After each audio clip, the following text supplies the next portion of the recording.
اب غصہ کسی کو آتا ہے تو کہتا ہے یار میں کروں کیا؟ تو نبی پاک صلی اللہ تعالی علیہ وسلم نے وہ طریقہ بھی ہمیں ارشاد فرمایا۔ حضور علیہ السلام نے ایک شخص کو دیکھا کہ وہ شدید غصے میں تھے، ان کی ناک پھول رہی تھی۔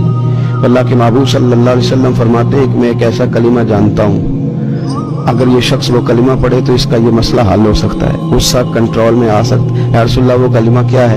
تو حضور نے فرمایا اعوذ باللہ من الشیطان الرجیم۔ اس کو پڑھے گا تو غصہ کنٹرول میں رہے گا۔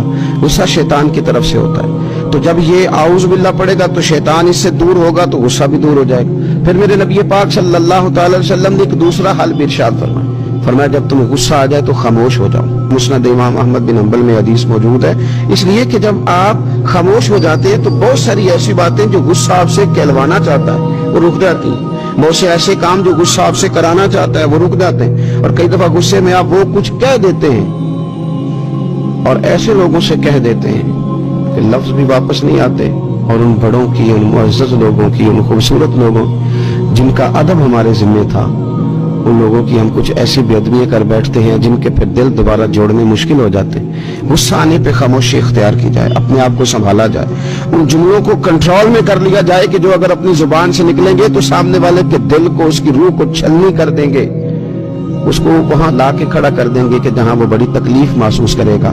اسی طرح اللہ کے محبوب صلی اللہ تعالی علیہ وسلم نے غصے کے موقع پر وضو کرنے کا بھی حکم ارشاد فرمایا، اس لیے کہ غصہ شیطان کی طرف سے ہے، وہ آگ سے بنا، تو پانی جو ہوتا ہے یہ آگ کو ٹھنڈا کرتا ہے۔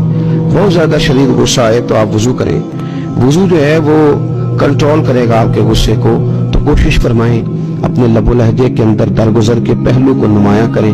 اور امام غزالی رحمۃ اللہ علیہ نے ایک اور بات بھی لکھی ہے، وہ فرماتے ہیں خوف خدا ہو تو غصہ ویسے نہیں آتا، وہ فرماتے ہیں للہیت زیادہ ہو تو غصہ ویسے نہیں آتا۔